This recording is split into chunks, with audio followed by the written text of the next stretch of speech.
This is the Cigar Aficionado podcast, coming to you from the Cigar Aficionado Lounge here in New York City. I'm David Savona from Cigar Aficionado, joined here by Greg Mottola. How you doing, Greg? Doing all right. It looks like we were both in a Cuban kind of mood this afternoon. You look at all these cigars we put out.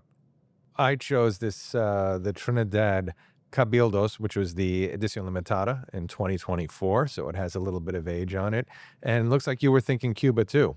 I am thinking Cuba too. I'm smoking a Cohiba Siglo 6, rated 94 points in a recent issue of Cigar Aficionado.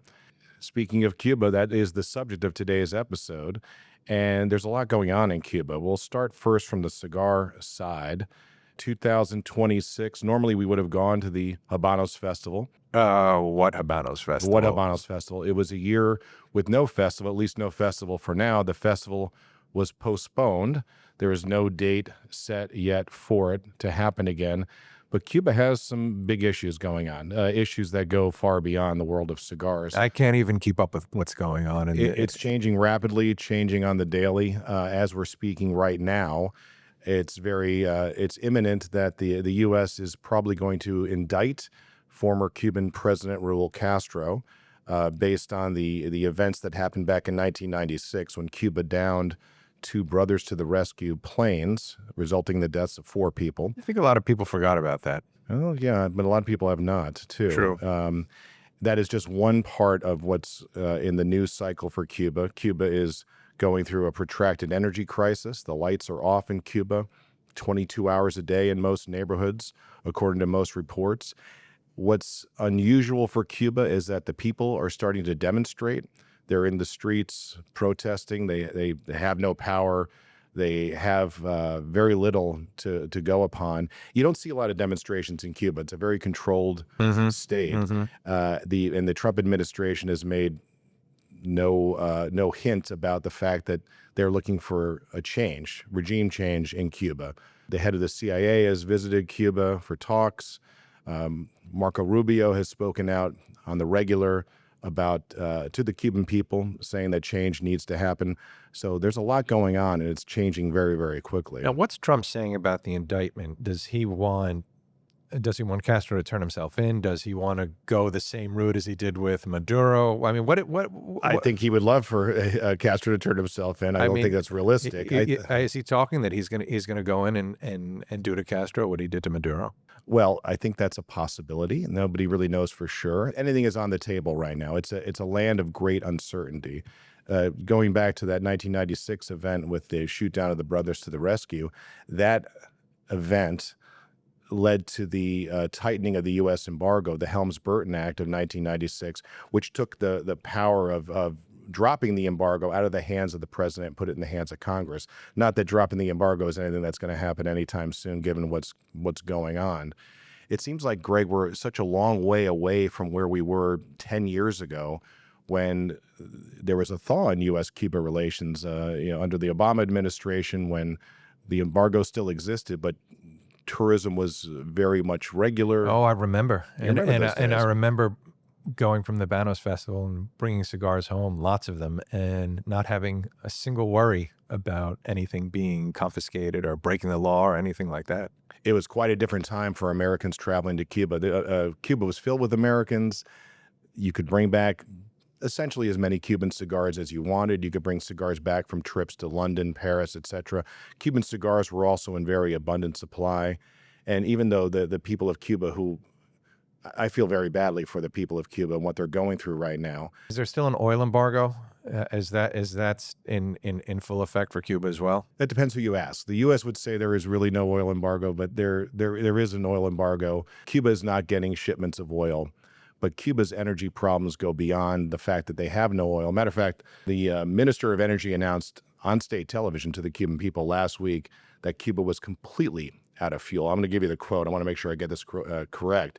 He said, quote, "We have absolutely no fuel and absolutely no diesel." So they have no fuel for planes coming to the island, no fuel for keeping the power plants running. But the problems go beyond the lack of fuel. Even before the fuel was cut off, the Cuban power system is aged, has not been maintained, and the blackouts were happening on a regular Oh, basis. yeah, even if it was status quo, you were still dealing with a shaky infrastructure anyway. Yeah, almost beyond shaky. Yeah, just a really terrible situation. So, of course, caught up in this whole mess are the people of Cuba, who, you and I have both been to Cuba. We have friends in Cuba. I have no idea how these ordinary Cuban citizens are able to live under these conditions. I feel bad for them. Been in the homes of Cuban citizens and seen what they have to live with, or more importantly, what they have to live without. I don't know how can you refrigerate your food without power? How could you how could you live in a tropical climate without a fan to blow some air on you, let alone air conditioning? It's a difficult When you put situation. it that way, it makes me think, okay, this cigar festival is trivial. That's the least of their problems. And I guess that's true, but at the same time, that festival always brought in a lot of money for the government, for the healthcare system, for the tourism, just for the economy in general. So it really was helpful to the enrichment of the country. Yes, and where that money went, the organizers would say that money would go to the Cuban healthcare system, which obviously would need that money. From a cigar perspective, the Habanos Festival is incredibly important for people like us who cover the Cuban cigar industry, incredibly important for the retailers from around the world who sell Cuban cigars and the distributors who pass them on to the retailers, and for general fans of Cuban cigars. Some Americans would go to the festival, but it was a largely international Yeah, audience. yeah, I'd run into some Americans. I was always surprised at who I'd run into there, who I'd run into who I actually knew. It's like, the heck are you doing here? And people would always ask, "What's the festival like?" And they'd want to compare it to the other cigar festivals like Pro Cigar or Puro Sabor. A lot different, A lot I would say. I different. mean, there are similarities, but there are major differences as well. Because with the Nicaragua Festival and Dominican Festival, one ticket, if you're coming in as a consumer, as a retailer, as an American, and it's mostly Americans who go to that. They're international, but it's mostly American. One ticket gets you access to everything. Whereas with the Habanos Festival, it is a far more international affair. And you have to buy different tickets for different events. There is no kind of one general admission ticket to everything. And that week-long festival, there would be a night on with some kind of a gathering themed around a cigar brand or brands. And then there'd be a night off where you kind of explore Havana on your own. And I always said that it wasn't as organized as, say, the Pro Cigar Festival, which is a wonderful affair where basically every hour of the day is kind of mapped out for you if you want it to be. Almost the best part of the festival was the gathering of these people from around the world. So you and I would go there and talk to people. One day you'd be talking to somebody from London, someone from Kuwait. Yeah, there's some people I'd only see once a year, and it would be at the festival. Yeah, so you would learn all kinds of things about Yeah. the Cuban cigar industry. But that downtime at the festival is actually one of the keys. It's kind of an unwritten rule of the festival. In that downtime, it's a big shopping trip. You have all the Casas del Habano around Havana, and people use that time to go shopping. And that is just also distinctly different from the other two festivals. You go to Esteli in Nicaragua, or Santiago around Tamboril in Dominican Republic, and there aren't that many shops. And you don't have to go shopping because they give you so many cigars. I'd say at the Habanos Festival, they give you fewer cigars, but there's a lot of opportunity to stock up on cigars, which goes back to what I was saying before, how this does help enrich the economy. However, the last time I went and the last time you went, which was more recently than I went, shelves were a little bare. A little. They were incredibly bare. So Cuba's had, in addition to all their issues with energy, politics, they've had a problem with cigar production and cigar supply. The last time I was in Havana, the shops were largely empty. Usually you would go in, and for those who haven't been, Havana, as you said, Greg, is a great cigar shopping city, probably one of the greatest cities in the world traditionally to shop for cigars. Yeah, you have both Casas del Habano, Casa de Tabaco, all kinds of, the Habano specialist shops, and it's like almost every block. In good times, in normal times, those shops are filled with cigars, a broad selection of cigars, traditionally at at good prices. We'll talk more about prices in a bit.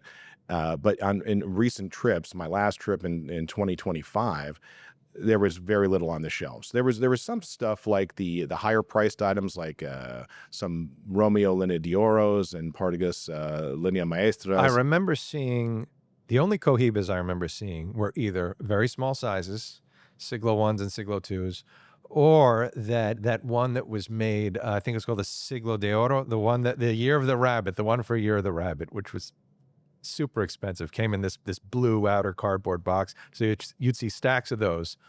Nobody was buying those, and then you saw the smaller size, and that was true for a lot of the brands, Romeo and Monte Cristo, Monte's 4s and 5s, smaller Romeo Coronas, but a Siglo 6, like what you're smoking right now, I saw it at one Casa del Habano, and they were only selling it by the stick. By that point, it was over $100. Saw Esplendidos once. Saw Monte Cristo number 2s in one shop, and again, just sold by the individual cigar. This episode of the Cigar Aficionado podcast is brought to you by the Big Smoke Las Vegas, taking place November 6th and 7th. It's the biggest cigar event of the year. 2 nights of Big Smoke evenings with the world's most famous cigar stars. Incredible spirits, food, and music, all in a cigar-friendly atmosphere. Our cigar seminars include a tasting of the #1 cigar of the year and a presentation by superstar Guy Fieri. It's the Big Smoke Las Vegas weekend. You can find out all about it at lasvegasbigsmoke.com.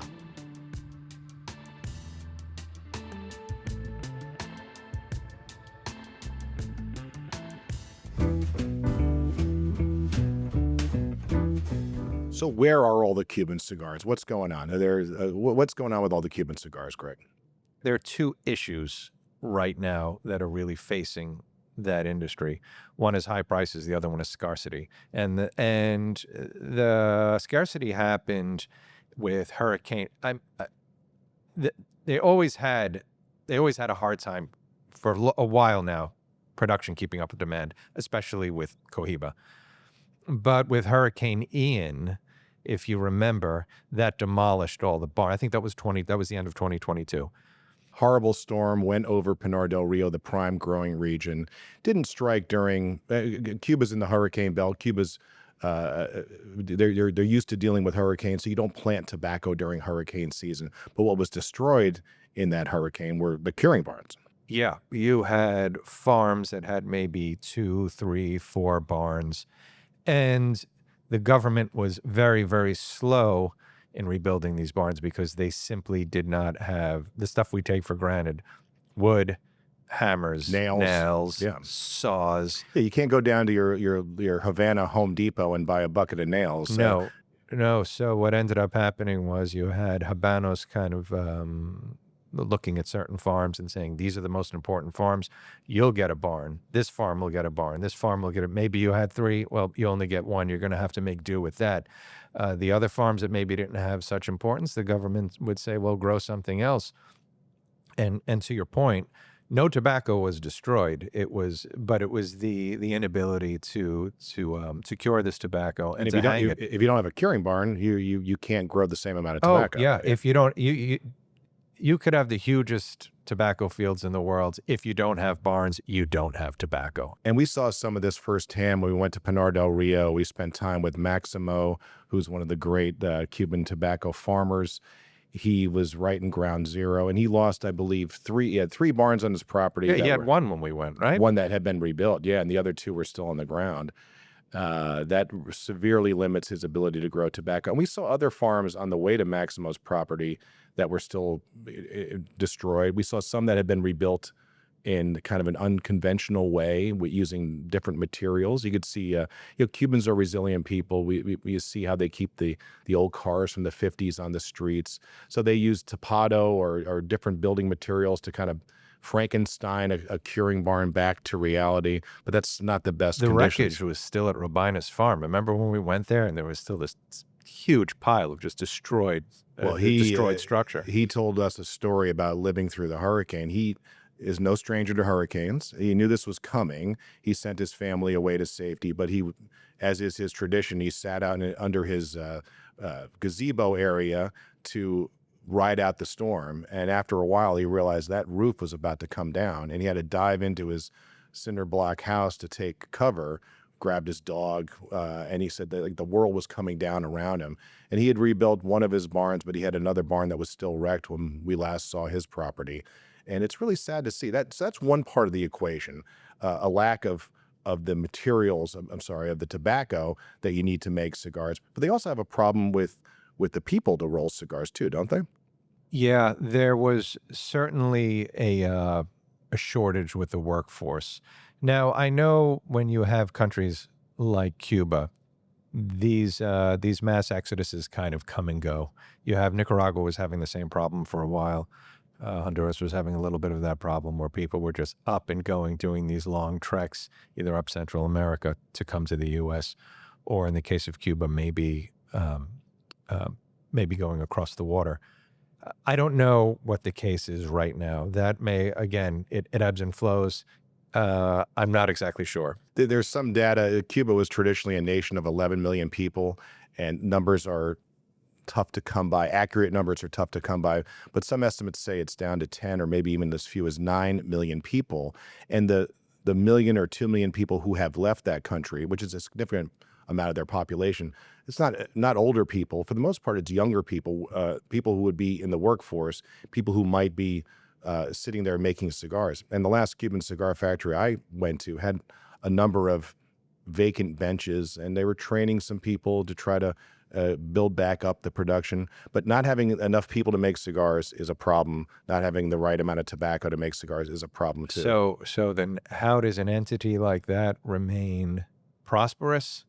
You have to raise prices, and that's exactly what they did. However, I will say that monumental price hike that happened in 2022, that was actually before Hurricane Ian.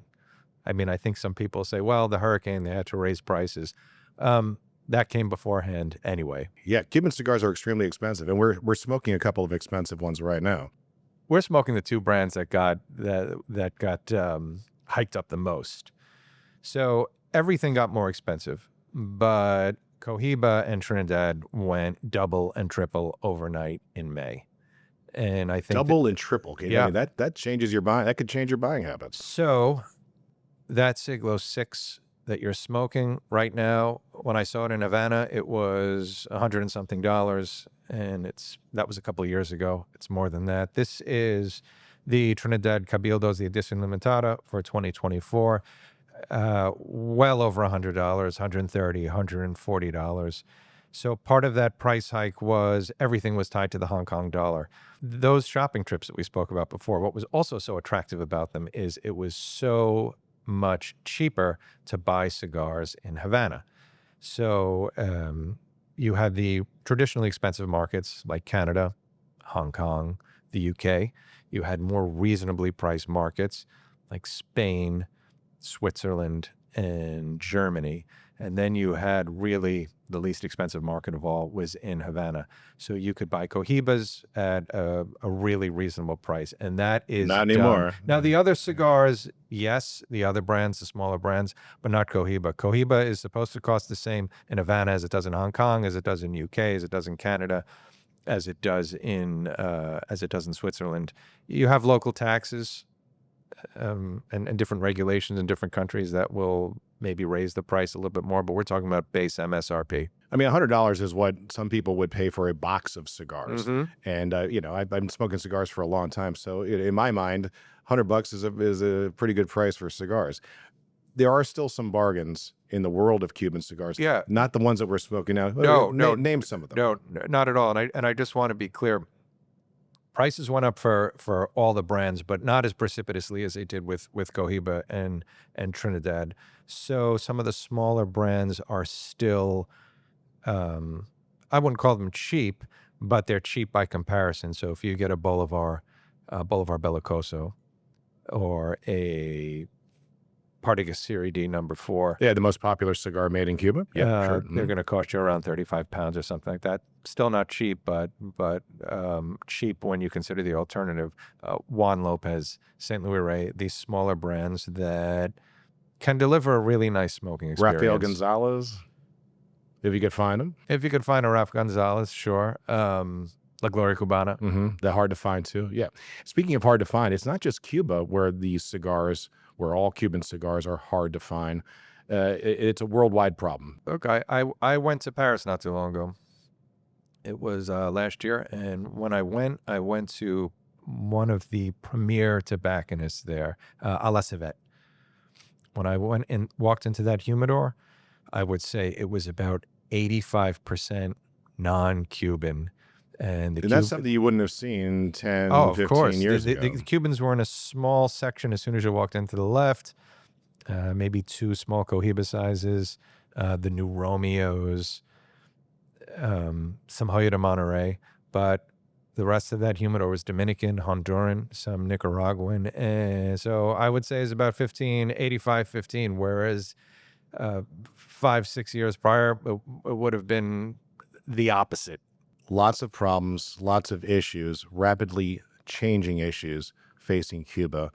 Obviously, cigars are a small part of that when you think about what the Cuban people are going through. But of course, all those issues have a direct effect on the Cuban cigar production and what's going on. We don't know how it's going to be resolved, and it's changing considerably and quite often. Well, do you think it speaks to quality at all? I mean, how's that cigar? This cigar is great. We rated it at 94 points. It's smoking beautifully. Some people think that just because a cigar is Cuban, it's going to be a great cigar. Our ratings prove that's not the case. But I always say that when Cuba gets it right, they do an incredible job. How's that in Trinidad could build us? When we rated this, right around the time it came out, I think got 91 points. It has almost 2 years of age on it, as I mentioned before, and that age has certainly done it well. I'd probably rate it a little higher than that, a little stronger than typical Trinidad's, and that is usually the case with the Edición Limitadas. You have an unusual size. This is a 46 ring gauge, which kind of concentrates it a bit, and then you have a darker wrapper, which in the case of the Cuban Edición Limitadas means it makes it a little stronger, a little bolder. So this is like Trinidad plus, and I love the size, especially when Trinidad has so many of those super fat sizes. I love this 46 ring gauge. Well, it's a pleasure to be smoking these cigars. We'll be following this Cuba situation very closely on CigarAficionado.com, and we'll probably revisit this subject of Cuba on a future podcast. And who knows, maybe at the end of the year, they'll rally and have a smaller festival like they did a couple of years ago for Cohiba, but we'll just have to wait and see. Follow along on CigarAficionado.com for news updates, and be sure to join us again for the next Cigar Aficionado podcast. Subscribe, see us on YouTube, Apple, Spotify, and of course on CigarAficionado.com. I'm David Savona. I'm Greg Mottola. Thanks for joining us in the Cigar Aficionado Lounge.